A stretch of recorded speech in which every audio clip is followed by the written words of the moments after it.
Okay, I'm going to begin part 2. I don't want to make these because it takes forever to download this stuff. So anyway, Debbie's opened the seat. It said, get in.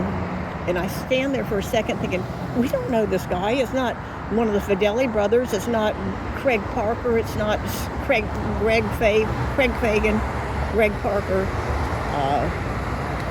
Stanley Parker. Paul Howard. It's not somebody we know, and he's way older than us. It would look like he was 20 to 22.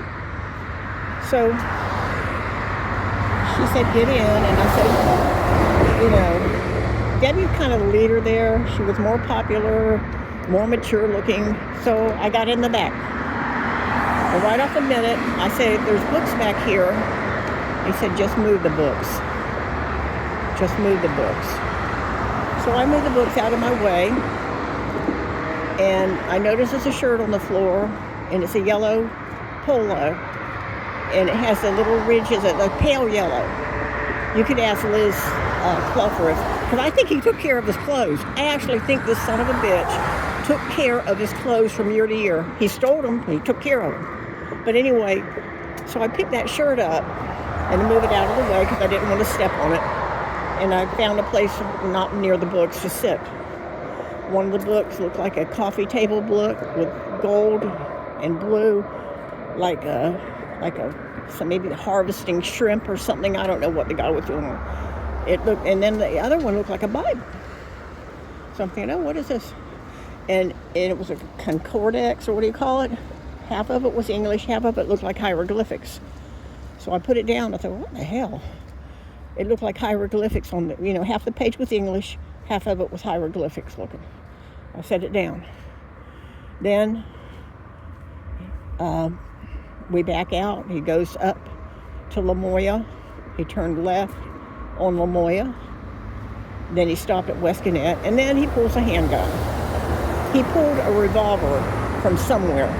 It was a silver revolver. I can't say it was nickel. It was very silvery, but it was a real gun. And then he pulls the gun, and I say, and then Debbie had been talking now. I said, at one point I had asked, I said, are you in the Navy? Because he wasn't wearing a shirt. He had on khaki-colored shorts, dress shorts, I'd say, possibly loafers. I don't know. He had very muscular legs. They were like, you could hit knobbly knees. The steering wheel was super big. The steering wheel was so big, it seemed to come down to his knees.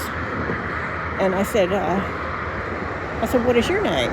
And he said, Theodore. And I said, Theodore? Because I'm thinking, that's pretty pretentious. I didn't know any Theodores.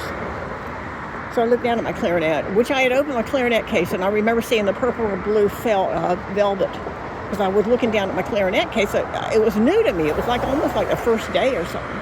So I'm looking down at it, and I said, what's your last name? And he said, Bundy. And I said, your name is Bundy like my clarinet, and your gun is silver like Debbie's flute.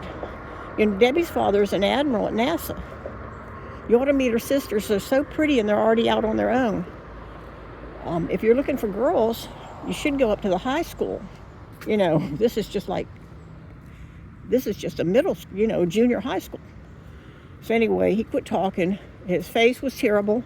I've told you over and over again. I could see it in the rear view mirror. Suddenly his eyebrow seemed to just be one eyebrow that went across his forehead. His eyes were jet black, like no soul behind them. They were just there. And at that point, I noticed an odor. And I looked at Debbie, and her lips were like pressed together, like, no, I'm not talking. And thank God she didn't jump out. And thank God I got in that car. I mean, that sounds terrible. Thank God I got in the car. Because if I hadn't got in that car, she would be dead. If she had jumped out, I guess I would have been dead. But she didn't jump out. She could have jumped out. When I walk across the intersection with a baseball street, I noticed a tag in my mind on that summer day with my puny eyes. It seemed to be white with black lettering, about 6 digits, letters and numbers, with a black border around it. But I've since looked at the Washington State tag that year, and they had dark, very dark green. It was so green from a distance you looked like you were looking at black lettering, especially on a red vehicle. I'm thinking, this car's kind of chintzy, because my dad had Impalas and 57 Chevys and Hudsons, and they bodied by Fisher, and they had chrome around the windows and stuff, and I'm thinking, anyway, we had to ignore the gun, as you see. He put the gun down for some reason, and then Debbie started talking after I said, talking about her sisters and her father. I don't know if I mentioned anything about my family, I don't know. I just kept talking. And then he took us to Harlow and Blanning, and we got out. He let us out. And I was ever so grateful. And I kept thinking, the Carroll's Meat Market used to be a 7-Eleven. There was a guy named Gene who was probably in his 30s. He wasn't old, but he wasn't young. He was younger than our parents. And I thought, we can run over there if we have to. But I was so grateful to step out of that thing. He stopped at what used to be the old Texaco station. Anyway, that was my encounter. A year and a half later, when I'm 14 going on 15, Debbie comes, and I hadn't seen her much because I think they were just too wild. Too many drugs, too many parties. She was moving on. She was smarter than me. She's going to go into some kind of accelerated get out of high school fast thing. I wasn't driving yet, and I don't think she was driving yet. So she came around the corner on a pastel-colored bike. I can't say if it was a mint green or if it was pink or blue, but it was kind of pastel. I think it might have been mint green. It had a wicker basket on it. And she says, "We've got to go to the Riviera apartment." Well, she didn't say it in front of my dad. But she said, let's go riding or something, I had a Western Flyer, blue metallic. My dad got a Western Auto. Actually, I preferred riding the bike to school than riding the bus. I sometimes would walk to Forest High School, and I sometimes would ride my bike. I seldom, if ever, rode the bus. I didn't like the bus.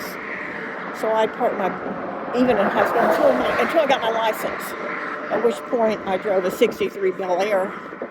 I just wanted you to know I was talking to you. Okay.